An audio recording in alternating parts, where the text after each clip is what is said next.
بسم الله الرحمن الرحيم مقعي وحلي هذا حسن أحمد كلاني وحنا لي قنا عوالي هل كانوا حندونين كجاهد لو لبا أرمودو مهمة أو كسابسن هس أنتريي سنة ظهره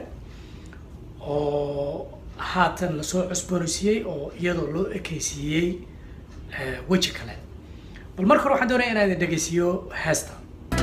موق Soomaaliyeed وأريد يلحقي حسن أحمد كلاني أو كم على عوال ميسك وحاكو فريرستي عبد أبيب أحمد عبديري عدكوا مصر موسى سوساريس في يدوغي دي ولي بهاوينتي حسن شريف ستوديو وكيالا إمارات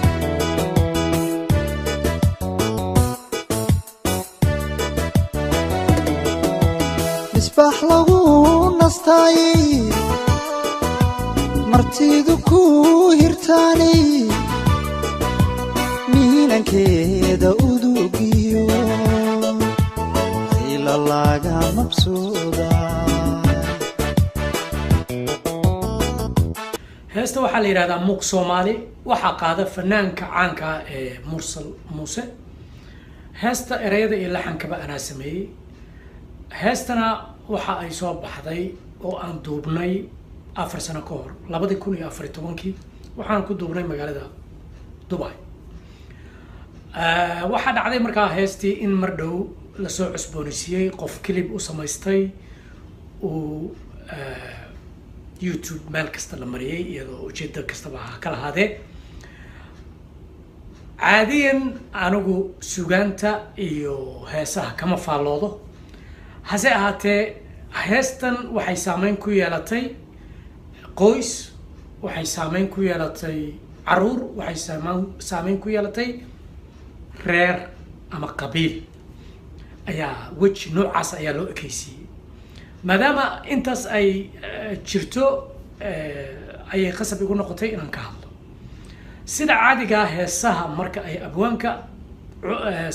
mu'allifka hal abuurka ama fanaanka ay heestu ka soo baxdo dadweynaha ayaa iska leh iyaga ayaa siday rabaan u fasiran kara iyaga ayaa magacay rabaan ula bixi kara hase ahaatee marka arrinkii uu xogaa foolxumo noqdo dacaayad noqdo wax la fataabsi ah oo kale ay u muuqato dabcan aniga qasab bay igu noqotay inaan ka hadlo taas ayaana keentay qofkan clipka heesta u samaystay waxaan idin sheegayaa inaanay sax ahayn oo heestaasu ay soo baxday mar hore waxaa caddayn u ah channelkayga oo ay heestu ku jirto oo ay ku jirtay ilaa iyo 2014 bal aan idin tusiyo iyadoo ka muuqata YouTube-ka waxaad arkaysaa in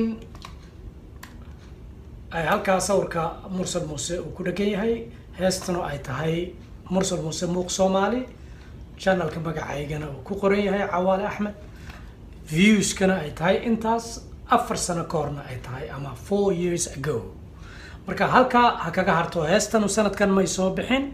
mana ka hadlayso qiso dhacday 2018 mana ka hadlayso qoys iyo arrin iyo sawirka gabadha la yiraahdo Hodan Cabdiraxmaan sawirkeeda uu ninkan clipka sameeyay meesha soo galiyay ma qosayso marka waxaan muxuu ahaa codsanayaa dadku inay sidaas u ogaadaan heesta waxa uu u bixiyay qofka clipka sameeyay qiso dhaba runtii qiso dhaba way tahay laakiin qisada dhabta aniga unba og qofkii curiya og qofkii alifaba og meesha ka soo baxday og marka taas uu ku khaldan yahay waxaan ka codsanayaa inuu raaligelin ka bixiyo heestaasna uu clipka meesha ka saaro maadaama ay taabanayso qoys ay taabanayso caruur ma doonayno mustaqbalka in caruurta Mursal Muuse iyo Khadra sanimo loogu sheekeeyo aabihiin ayaa heestan u qaaday hooyadin oo ku yiri adoo magac ila wadaago dhaqan iyo afila mid ah sidaan marwo shisheeya nafta ula mideeya marwada shisheeye ee la sheegayo waa tuma waa in la isweydiiyo Soomaha shisheeye waa ayo shisheeye ma aha qof Soomaali ah ما نقول كرو شيء واحد اللي راقف أجنبي heestana waxaan ugu talagalay qof ajnabi ah af iyo dhaqan ee la wadaago af iyo dhaqan miyaanay ku hadlin Soomaalidu miyaanay isku af ahayn Soomaalidu hal af miyaanu jirin Khadra Saniimo iyo Hodan Cabdiraxmaan miyaanay isku af ku hadlin halkaas marka inta ayaan doonayaa inaan ku soo koobo ma doonayno in khalad laga fasiro fanaanka caanka codka wanaagsan Mursal Muuse ma doonayo in miriya anigu aan sameeyay wanaagii aan dumarka Soomaaliyeed ku amaanay oo aan ogahay dumarka Soomaaliyeed anigu qirsanahay dumarka wanaagsan inaanu durada ka jirin oo sida awgeed aan heesta u sameeyay ma doonayo in waji kale loogu bedelo si kale loo dhigo sida awgeed waxa khasab igu noqotay inaan ka hadlo muxuu ahaa mar kale ayaan qisada ay ku timid iyo heesta macnaheeda ka hadli doonaa laakiin fariinta fiidiyahan ujeedada ugu weyn ee uu duubayaa waxay tahay in dadka fanka jecel dadka Soomaaliyeed cidii dhageysataba ay ogaato in heestani ay soo baxday 4 sano ka hor qiso 2018 dhacdana aanay shaqo ku lahayn aanay aad iyo aad aan uga xumahay kana raali gelinayo qoyska Mursal Muuse in heestii aan ugu talagalay dumarka Soomaaliyeed wanaagooda ka hadlaysay ubadkooda ka hadlaysay mugdiga ka dhuuray mariin soo iftiimay muunadii hablaheeniyo muuq Soomaaliyeed muuq Soomaaliyeed waa laga hadlayaa maxaa reer keenay sidee la iskugu muxuu ahaa ay isku qaban karaan isma qabanayso marka dadka fanka jecel ee saa dhageystana waxaan ka codsanayaa anigu shakhsiyan bal inay ka fiirsadaan aad uga feejignaadaan waxba loo hoos gelinayo oo lagu raadinayo viewerska iyo numberska YouTube-ka waxba laga samaynayo inay ka feejignaadaan